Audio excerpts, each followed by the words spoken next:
I was as I was telling them, I realized this is a Gen Z thing. I thought I had a flood with these things. But they were like, no, it's actually kind of like what Gen Z is. So I'm like, Yeah. so if it's showing, I don't care. Can I do this? You're good, bro. Yeah. All right. So that's where it is. Yeah, we got a couple around. I think that's the wide up there. We truly just kind of shoot the shit here. So You got it. So I'm just gonna get comfortable. Yeah. You can just fucking lay down if you want. Yeah. Swing this mic a little I usually just wear pajamas. With, Honestly, this me is too. me dressing up. Honestly, you walked in, I was like, damn, Rick looks good. Yeah. How are things, dude? Good.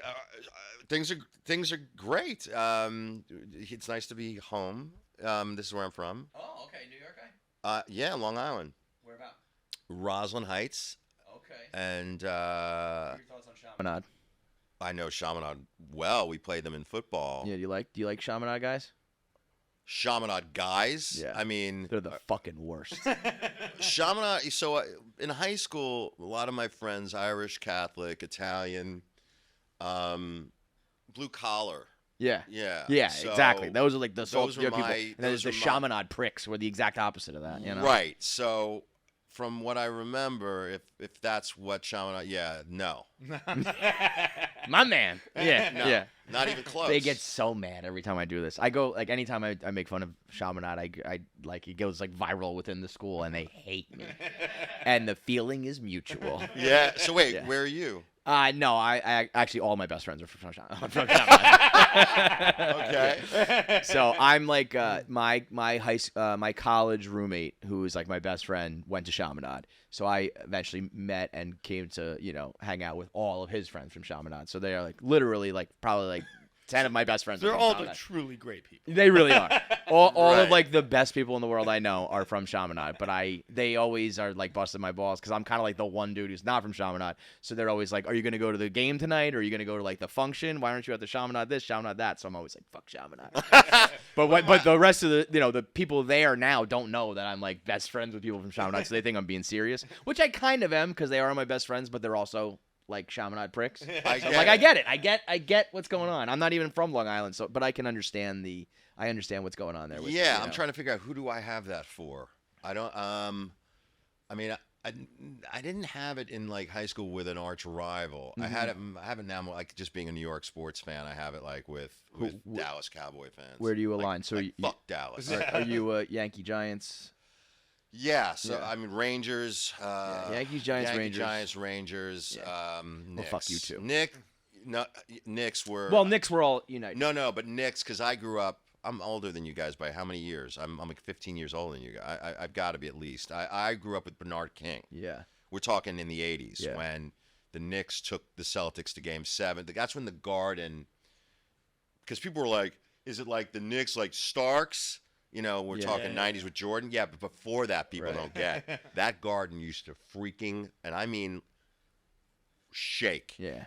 I've seen it now, and I've seen it in the 90s, but in the 80s, it was, and I'll never forget it. It rumbled. Yeah. Dude. So there's something about old stadiums like that. Baseball stadiums the same way too. Shea used to kind of like wobble a little bit. It's like Shea. yeah. All Yeah. the great Yeah. stadiums they took down. I mean, I'm like from, the I'm old from Yankee Stadium. Massachusetts, so like I don't have those, but to the old Garden. Yeah. I used to love going to games with my dad in different arenas where he'd just not like the Garden. He'd be angry. Yeah. Like I remember we went to when I was probably 10 or so. We went to a game at Citizens Bank Park. We went to Sox Phillies or whoever Phillies, and they had the Philly fanatic going out there with a gun shooting hot dogs in the stands. And he just hits me. He's like, "You don't need this bullshit at the Garden." he's like, "The Garden, the fans know when to cheer, and they know when to watch the game. There you don't is- need please clap." You don't Well, need, like, Yeah, dude, yeah, it's true though. It's yeah. like every break of every sport. This is. We were at the Vegas Knights. Like every break of action is sponsored by something. Music plays. There's someone on the PA. There's a giveaway. There's a paid. It's like, I mean, I get it. It's all business, but Jesus. Yeah, no. You know? Because I live in Canada, and we've gone to Toronto games, whether it be Raptors or Leafs, and it just, look, when you grow up in the Garden, it doesn't spoils. really Yeah. get better. Yeah. I would assume the Boston Garden, the old Boston Garden, was like that as well. Mm-hmm. The specific cities that in my opinion, get it. Yeah. And then there's others where it's more of, it's just the way it like Disneyland. It's entertainment. Yeah. Which honestly is probably how it should be. Yeah. We were just talking before you came in about like, I don't know how many more seasons I have in me as a sports fan of like true obsessive, bad, mentally bad behavior. You know what I mean? Where you're just like, you mean when you're out in the public with fans? No, just even all of it. Like just when my mood and behavior and feelings are so attached to a group of grown men I don't know playing a sport. It's like, it's unhealthy. Right. No, absolutely. The Mets in 2022 was the final straw for me, where I was like, I was emotionally crushed. Like there was a death in my family, and I was like, what the fuck is going on? What the fuck is going on? It's a baseball team. What am I doing? What am I doing? I can't do that anymore. I'm too old for that shit. I got kids. I got responsibilities. I can't be fucking crying about baseball. Well, you're too old for that shit. That I'm certainly too old for, because I as now having a 9-year-old,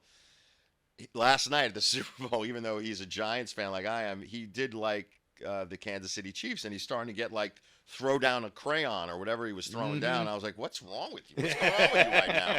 It was his first, he's 9. So I remember when I was 9 to have my first memory of a real Super Bowl. And he wanted the Chiefs to win for whatever reason. And as you, in those ages, as you get into the teens and you get in your 20s, it's all about your team. Oh my God. My daughter is 8, but she's more of like a girly girl. So she was watching for Taylor. She looked like a teenager. She had like cheerleader outfit on, wrote Taylor on her with face paint and shit. My son is only 6, so he's still not really there, Not yet. And I was even talking to him about going to a Knicks game, and I took him to a Mets game. We got a suite. Like, I'm trying to do it big for him. And he said to me the other day, he's like, I don't really want to go, though. And I was like, why not? He goes, because all you do is just look at them. And I was like, God, if it was only that way. I wish I just looked at them. I wish I didn't obsess over them and freak out over them and all that. So I don't feel the pain as much anymore with the Giants. Well, you won 2. You got 2 of the best Super Bowls of all time in your back pocket. Well, yes, but I mean, yes, in recent years, having those 2 that are like, You're saying in the last 14 years, right? Yeah, no, and also, I mean, I guess you are getting... You are getting away from those, but... I'm spoiled still. I'll consider myself still... I'm Jets fans I feel terrible for. Jets fans, truly. It's the absolute worst. Yeah. The absolute worst, man. The Jets and Mets combination is killer. Absolutely killer. When Aaron Rodgers went down after 4 plays, because if I don't know if anybody remembers, but up until that point, I hadn't seen Giant Stadium that electric. He carried the flag out.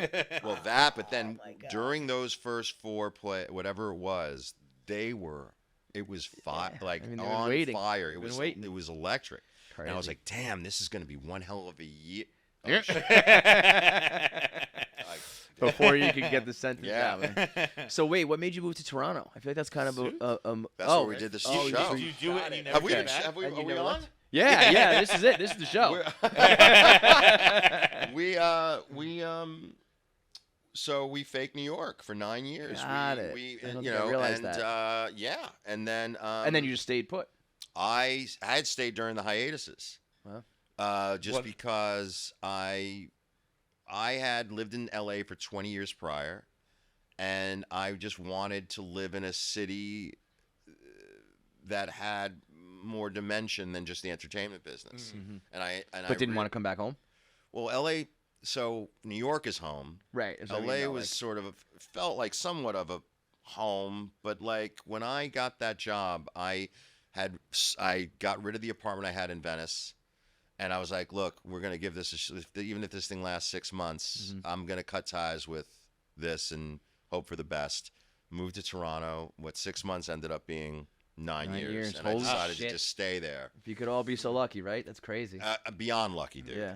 You're lucky if you get a job, let alone a job that lasts almost that a decade, long. yeah. And it's like winning 3 lottery tickets. And then having... Oh, and then this. Holy shit. This is a real lottery ticket in the sense of you can't... Officially the most watched show ever or something, right? Yeah. Minutes or whatever. Yeah, and it's the most bizarre thing. I mean, I I get it. I can give you I know why.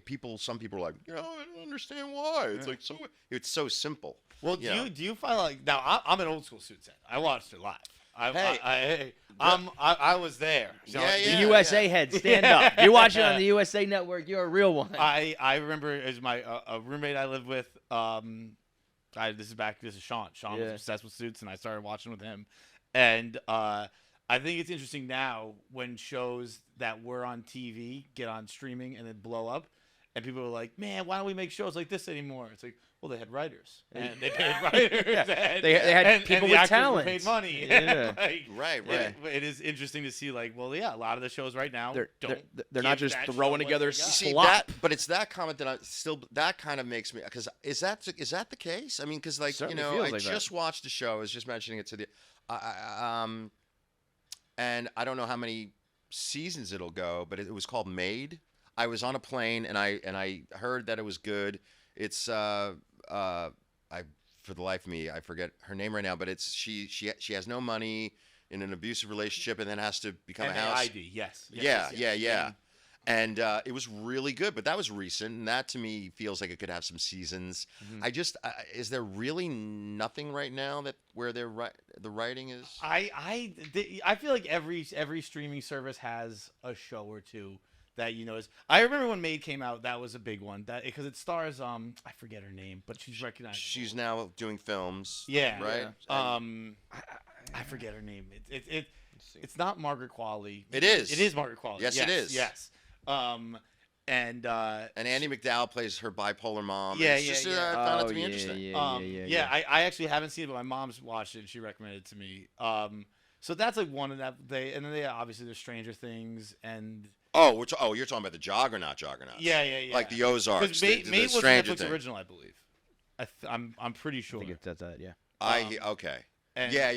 I When- think. Yeah. Right. I don't know what the- Netflix miniseries. You see, Yeah. so it's interesting to me because so when are they going to make a Game of Thrones, like another Game of Thrones, or when the they next big I think there will can't-miss be. appointment TV. There'll be Because every something. time, like when Game of Thrones ended, it was like there may never be a show like this again, but it's like I'm sure people said that about that show and that show and that show before it. I think the But- week to week is I miss, and I was a person who was the exact opposite. Once House of Cards came out and binging was a thing, I was like, hell yes, this is great. Right. But I'm also such a like let's just get it done. So whenever I started a streaming show, I just got it done. Right. So it would come out on Friday. I have no self-control. on Sunday. You need to keep me week to week, or I will watch it all in one On shot. Sunday, I'd be like, "Yo, that's a great show." They're like, "What are you talking about? I watched 2 episodes." Like, Yeah. "Why I didn't you watched watch 11 all of hours. them?" Yeah. How come? But I mean, Succession could not have been better. Succession And was that good. just happened. Yeah. That was Was there a a good better show example. than that? Yeah, that's kind of what I mean. Is people were like, HBO is never gonna make another one again. It's Oh, like they they had will. one literally almost overlap. You know what I mean? It was. I mean, and what was so great about it, what made that show so special, is based on what I've seen and heard, that they had a bunch of actors that they allowed, with respect to the writing, do your thing. do their own Yeah. improv. Not like we're talking like taking it way off the course, but like just improvising moments that it really added Yeah. to the show. Yeah. Sure. And now everybody's going to be like, where it used to be like, nope, you need to do it as written. Now everybody's like, Yeah. maybe we should, let Yeah, but You you know know what's what? You gotta have the surprising? right actors to do that because that some is people 100%. some people try that and it's like just say the line, dude. By the way, You know. without revealing too, yep, you're 100% right. That's gotta be so frustrating, especially if you know your writers are good writers, and it's like, okay, that guy's like won an Emmy or has been in the industry for however long, or just a great pen, and you are trying to be the next guy, and you're Absolutely. ruining the scene. So just fucking say the lines. They absolutely hit the lottery with those actors Yeah. that were able to in Succession. My Yeah. God. There's a lot of them too. Yeah. It's a weird show where like everybody is detestable, really, to be honest, as a character. Yeah. But if you told me any of the, let's say, like 8 characters are your favorite, I would be like, yeah, okay, that's Right. So just a what weird makes show. that happen? It's obviously the performances and how leveled these characters are, because the character I had played, similar effect. People hated his ass. Yeah. But somehow they start to like it. It's the most bizarre Yeah. mind fuck. Well, I think you need enough time too. That's the other thing. It's always about time. time. You got to have several seasons where it's like, oh, he was an asshole in 1, 2, and 3, but 4, 5, and 6 started to come around, and by 7 and 8, you love him or whatever. That's pretty You rare. have taken the words right out of my mouth, because if we did not have time, he would have just been a douche for 2 seasons. Right. But did you guys ever see Deadwood? Oh yeah, I've only seen season 1. Deadwood. So here's what's interesting. So it's too bad you didn't see 2, because my boss from Suits, Aaron Korsh, he loved the character Errol Swearingen, and he wanted to take my character to try to do that scenario. It was based on that turnaround. Interesting. Making him somewhat the anti-hero. Yeah. You should see that. Yeah, I was gonna say, well, I know the story about Swearingen, so like that, and Al Swearingen's one of the more. I was actually going to ask you, were you at all surprised, I guess, to be? I think in the reprisal, even though it's not a real reprisal of Suits, I think you're the star. Yeah. You're what's funny about people. You're talking a difference of back in 2011. To now 2020, so people are a decade older. Yeah, so and the maybe world is, right. Everything's different. What wasn't appealing to them then in their life can now somewhat maybe speak to them now. Right. It's interesting. Where people understand themselves better as they get older. So but also you got to think that there's a whole new crew of people watching it for the first time. Right. So you might have watched it and thought you were an asshole, but maybe the world is so different now that that sort of asshole is understandable or whatever. It's just like the world is a very different place. Yeah. Everybody's got that guy somewhere. Totally. They all go to Chaminade. Do you almost feel like Van Gogh, but he's still alive? Where you got to, it's like the art we already made is huge now. That's kind of interesting. You mean as far as like watching the? No, I mean, you see, we were, when you're in it, do you guys act? This guy does. Yes, he does. Yes, he does. He just started a sketch show, and it's so fucking funny. And we've been doing this podcast for over 10 years, and then all of a sudden he started this sketch show and just can act, and everyone's like, "Where the fuck? What? Where'd that come from?" Yeah, so you both he will be on a TV show in the next decade. Yes.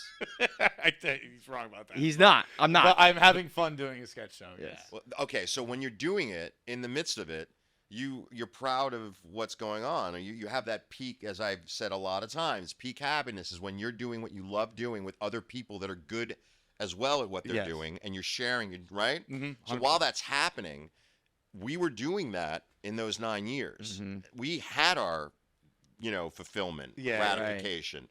It wasn't like we were like, why isn't everyone in the world enjoying it? Van Gogh is not an accurate comp because his art wasn't appreciated. But I mean, because we experienced the overwhelming, tremendous compliments from other countries. Sarah and I traveled to Australia and New Zealand, and I'm not kidding, dude. And trust me when I tell you, I am the first person to say nobody. No. And my best friend from freaking college who traveled with me was like, "Yeah, let's see if you." I was like, "Fucking Oprah." No way, dude. Really? Like. That's everywhere. great. Doesn't matter. And because how can I get away from this face? And then on top of it, my voice. Yeah. Everybody like, it's the voice. Yeah. Who is it? In New Zealand. They know me in New Zealand, bro. I'm big in New Zealand, I swear. Bro. But I then, know you everywhere now, dude. Now in the U.S., I only have come down here twice since this thing happened. I live in, Canada. Yeah, right. So it's just, it's amazing. It's crazy. Now, wait, you earlier you said you can tell me exactly why it happened. What is it to you? Yeah, because I don't get why people are like, I don't know if they're beating around I don't know. The bottom line is this. One of my coworkers got ultra famous. Yeah.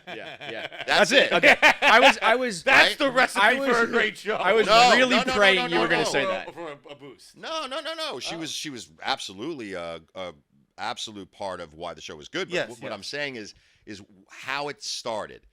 Her being where she is. Everyone is curious about her. Right. Netflix does something brilliant. Yeah. Let's put this. They show a documentary of her life that people go crazy about. Let's put the series on. Yeah. Totally. Hey, what a you great go. idea. Now people swoop over to see what she's like. and then they go, oh, you know what? The show is It's not even about her. Yeah, I like these. Yeah. And then it fucking spreads like wildfire. That's why. Yeah. That's it. I was really hoping you were going to say that because if you were going to come up with some other bullshit, Well, that's what I was going everyone to have to go, oh, really? Okay, that's interesting. No, it's Meghan fucking Markle, no, man. Of course. but you do have to have the goods. Like if the show stunk, you know. So like, let me make this clear. Yeah. The curiosity of her, show being good enough to keep people there, Megan doing a great job as well. It's everyone, and everybody appeals to, like, you know, different characters appeal to different.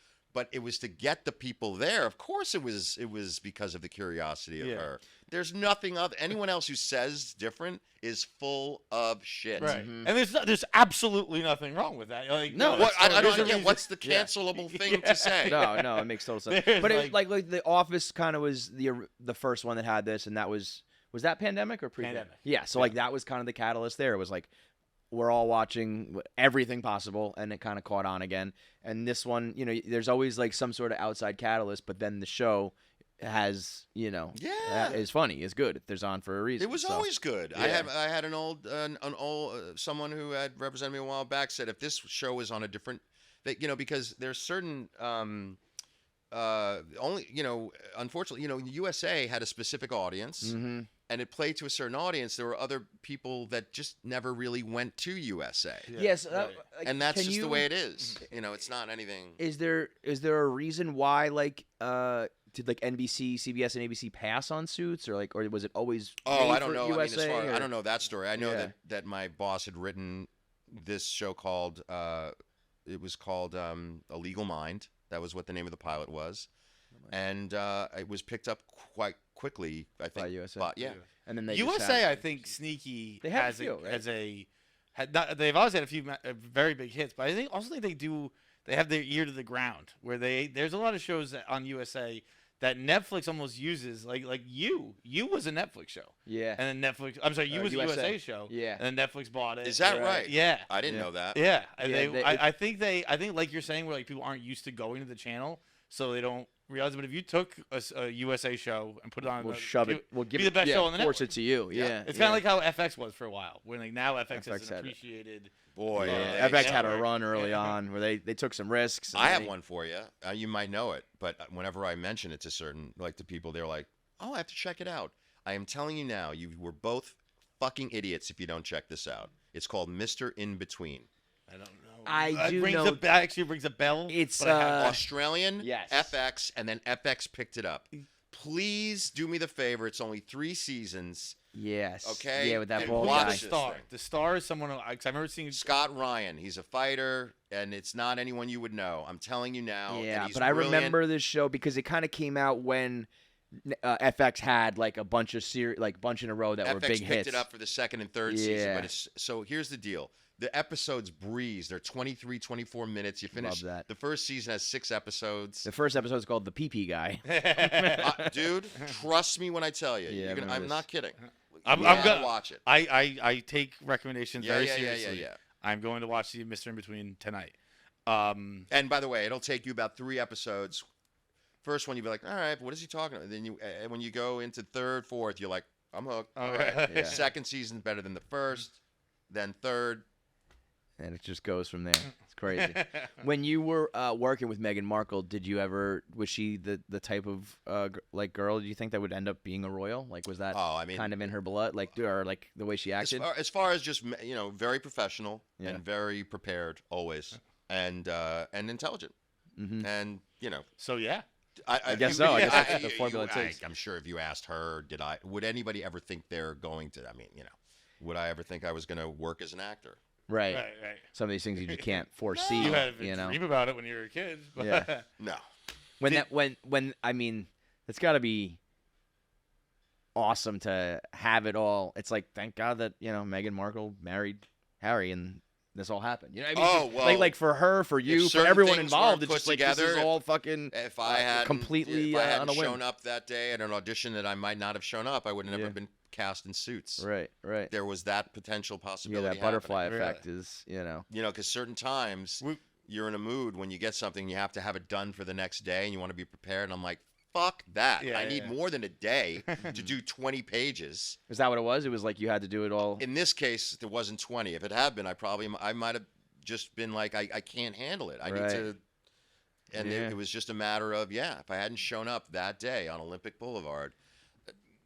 The audition process to me is always so crazy. I remember, God, what's his name? 30 Rock. He's the not State Farm. He's. Oh, you're talking about Gene? Yes. Gene the guy who does Mayhem. Mayhem, yes. Oh, Dean Winters. Yeah, Dean Winters, yeah. And we interviewed him, and we were talking. I can't remember his name on 30 Rock. It's Dennis Duffy, and he was talking about the audition process for that. And he walked in, and he was like, "Fuck this!" Exactly what you're saying. He's like, "I don't want to do this. Fuck this." And went to Central Park, took off his shirt, got some sun, had a beer, got a call from his agent. How'd the audition go? He said it was not that good, not for me. And agent called him back. He's like, "You didn't even audition. Get the fuck back there." And he walked in with half a buzz and was like, didn't want to be there. And they were like, "You're the guy." Yeah. And that whole process of how auditions work baffles me. Well, It's like, it kind of makes sense really though. cool. It's what like a story. I mean, that's how it it's is. almost like amazing to me. auditioning is like it's like dating almost. It's like when you're not looking for it. You're your natural self. Like if you go in there being like, I'm gonna read the page and I'm gonna read the words and I'm trying to act, it's probably like they're like, you don't want that. It's the guy who walks in like, what are we doing here? And it's like, that's the natural guy that we want. So I would recommend. I was very, very fortunate to be able to see the other side, because if I had not been a reader for a casting director, so I was for years I was able to be a reader, which is the person who sits next to I don't want to mansplain this. Yeah. You know what I'm talking about? Yeah, Like for movies, I was a couple of doing the major other side movies of it. where I'm reading the lines to the person who's coming into audition. So I would watch. I mean, actors to this day who it's amazing who I saw and what their preparation was like and how their behavior was like in the room. It was like a lesson of this is what it's like to get. So what? I say that before having no fucking idea what I'm talking about. Is it more like you want to see someone who's like, I've read every word and I'm taking this very seriously and I am like here to give you what you want, or just like I'm here to do my thing and take it or leave it? More cases than not, it was the people that came in with it. There's just this quiet confidence. Mm-hmm. They're going to give it they're going to give what they can give. You're going to take it or leave it. But this is what I got. Yeah. You want it? That. All right. Bye. Right. But it's not an attitude.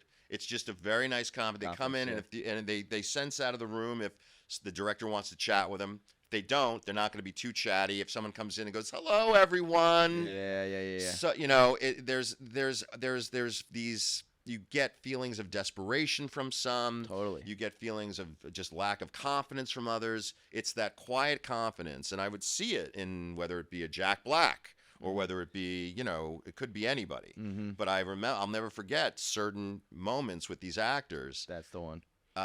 Where it's just they come in and they're like, this is what I got, and they're prepared. So would you say that's the greatest note you took from that experience? From being a reader? Yeah. Oh my God, because then it humanizes the whole experience. Because whether you're always going to be nervous. You have to be somewhat nervous to go in there. But it's just about knowing that if you go in, it's just doing your best. Yeah. If you taking notes for your audition soon?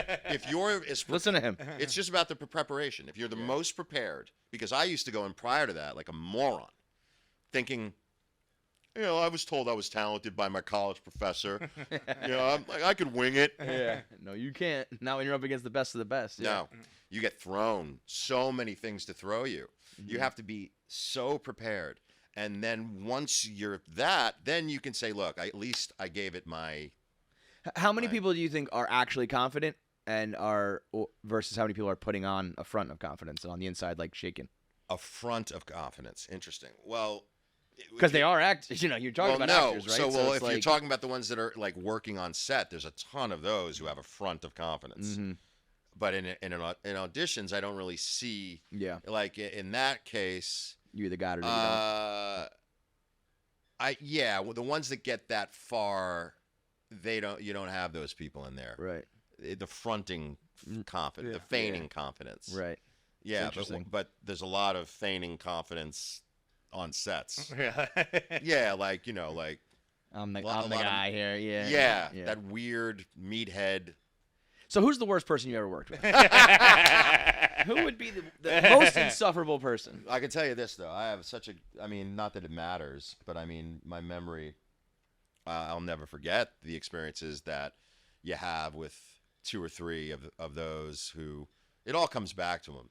So The one way assholes? or another, yeah, like it'll come and if it hasn't already, and what it did was for Suits, it made me, because of those very uncomfortable experiences, I promised myself that it would be I'd do my best to never allow bad energy on the set we had for 9 years, and we had a really, and I don't use this word often, a wonderful like experience on the canvas of like the work canvas, like where people would come in. It was, I think, a lot of people who were guest starring tried our best to make people feel comfortable. I think that's one of the obviously someone becoming incredibly famous, but also a recipe for success is just chemistry, which isn't a secret.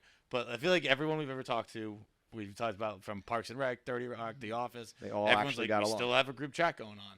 Yeah. And I think that's like, yeah, and again, this isn't like some like, what? Like, if you like the people you work with, you're going to do better work. Right.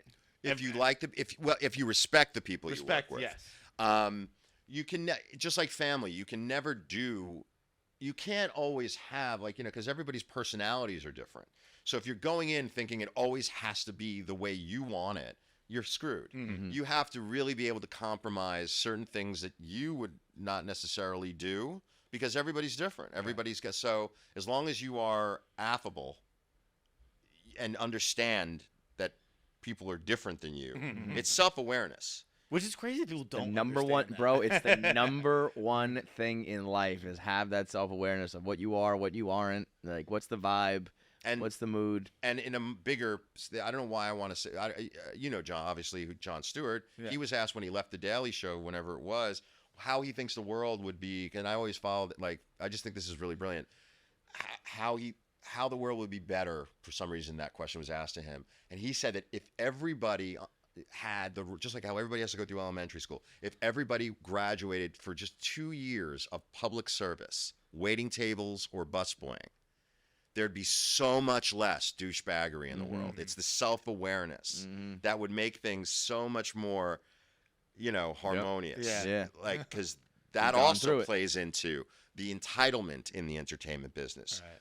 Actors who don't understand the privilege they have when they're there. Do you think that's an interesting thing to say with, I think now there's a lot of articles and stuff about like Nepo babies.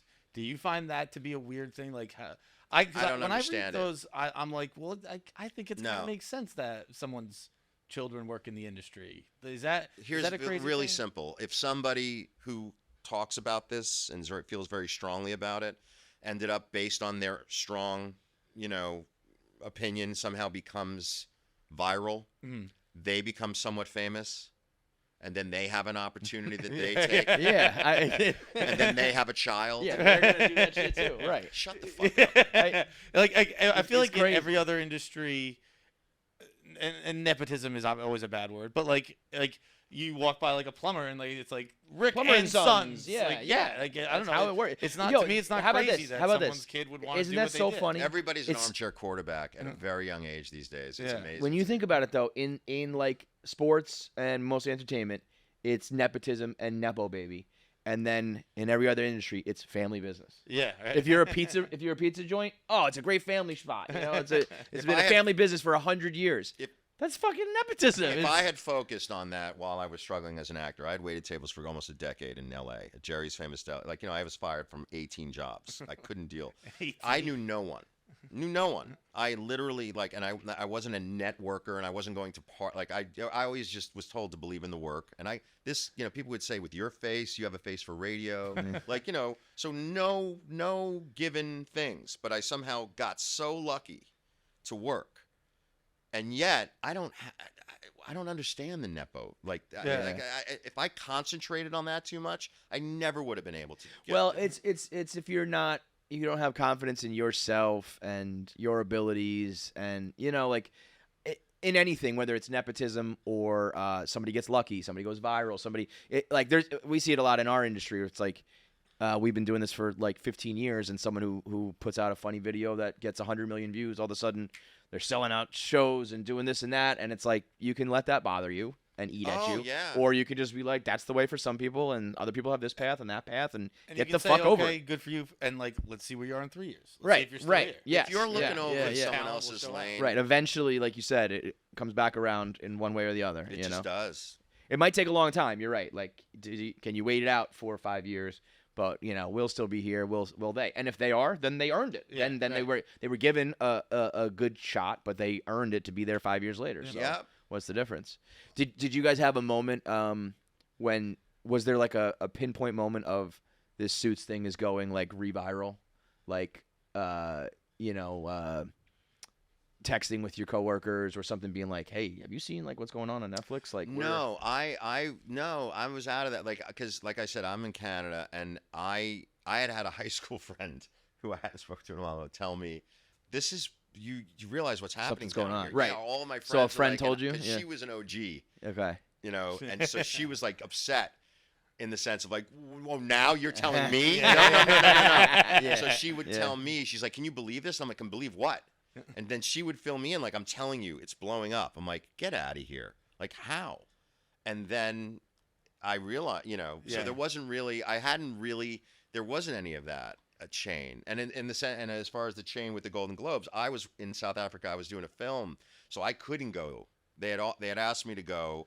So that whole chain thing, I wasn't part, because I was having a blast in Cape Town, South Africa.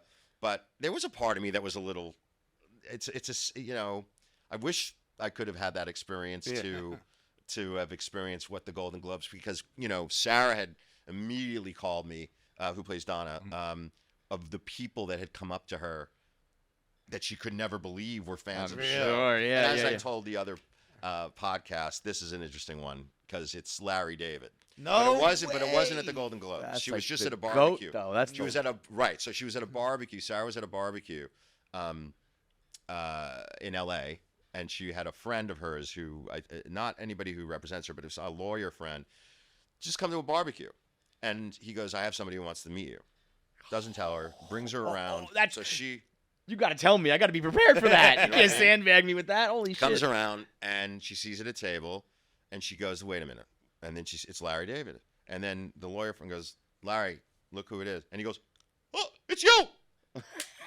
It's you! Oh, hey!" And he says to her, like, "Hey, it's her.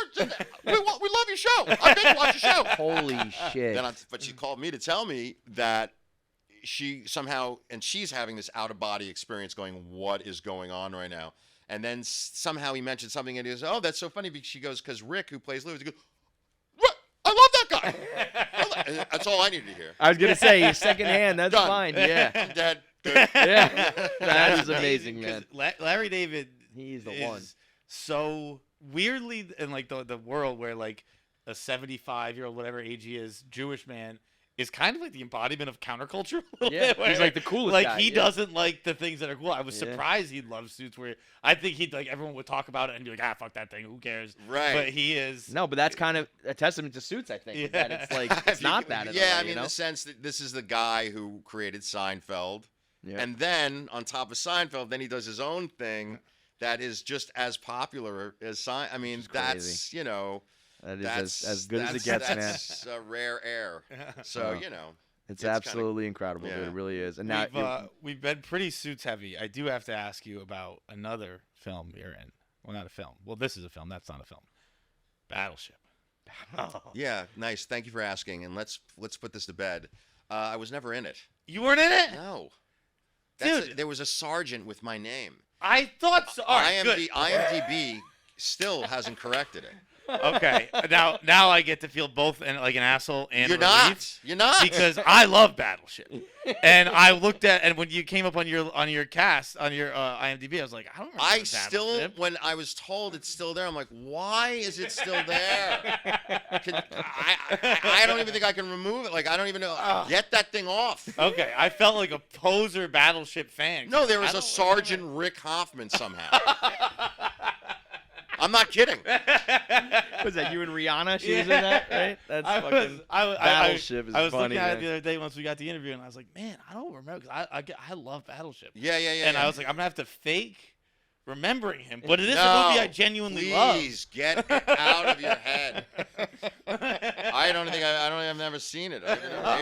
Should I brag about it? Well, Rick, It was you're a missing really out good then. experience. Yeah, we were on like the flag carrier. We spent like 6 months in training. It was. I think you were the commander of Joint Chiefs. I was like, I feel like I remember the commander of Joint Chiefs. Nope. Nope. That's funny. You are working on a movie though, London Calling. Yeah, that is sometime going to be later in the year with Josh Duhamel, who's I think underrated. I think he's funny, and I think he's talented, and I play this despicable Jewish mob boss. It's an action comedy. Hell yeah. And it's well written, and it's well directed. Alan Unger, who's going to be a very busy director very soon. That's not what you were in South Africa for then? That was. Oh, that was what you were in South That Africa was. for. They were in Cape Town. They were faking Los Angeles. Crazy. It's crazy. Can I tell you Hollywood something? magic, man. If the amount of money right now in Cape Town, I know why people were filming in Cape Town. It is literally like a quarter of what you spend in the United States. Really? It's insane. Wow. Yeah, I mean, like I did not realize. Was that what Toronto was for too? Yeah, but not like that. Not like that. Woof. Also in London Calling, by the way, I don't know how to pronounce his name. It's Aidan Gillen. Right? Yeah, so that was one hell of a. He's unbelievable. Yeah, and having seen, I see that guy. I've had a couple of experiences in my life with certain actors where not only when it's on you, but when, in other words, you'll have an actor there for you.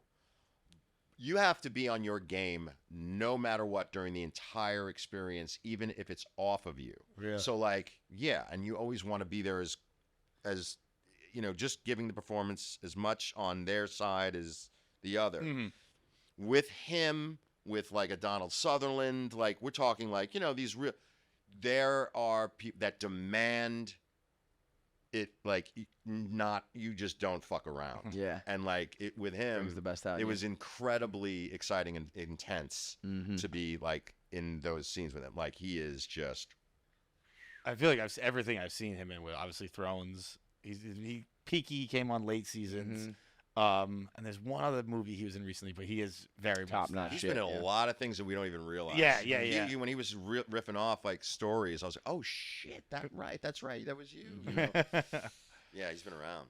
Well, enjoy the magic carpet ride, brother. Oh, Sounds like you're, thank you know, you. Sounds Thank like you. you're very aware of everything that how lucky it's been and how good it all is. So enjoy it, soak it in. I am trying and crossing fingers for a couple of things that I don't want to put the Maloik on. We'll see what happens, but very soon it could be doing something where I'd love to come back. And, I was gonna say, come back when potentially, they hit. Yeah, talk about that shit. door is Open door, open please. whenever you want. Yeah, man. Thank you, brother. Thank you so much, Rick. Yeah. Thank you. All right, thanks for watching. Make sure you subscribe, like, and leave a comment below. Click that button. Or I'll cut off my finger.